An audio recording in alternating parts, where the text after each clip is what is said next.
अरे आकाश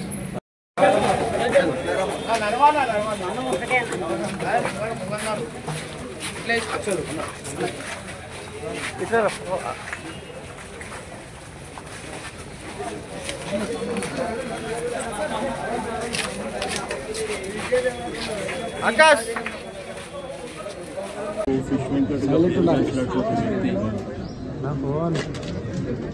మరి తెలుగు చలనచిత్ర పరిశ్రమలో తనకంటూ ఒక ప్రత్యేక స్థానం కల్పించుకోవడమే కాకుండా అందరికీ కూడా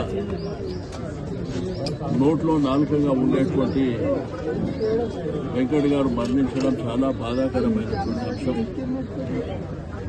వారి అభిమానులు కావచ్చు, కుటుంబ సభ్యులు వాళ్ళందరికీ ఆ భగవంతుడు ధైర్యాన్ని ప్రసాదించాలని, వారి యొక్క ఆత్మకు శాంతి చేకూరాలని కోరుకుంటున్నాం.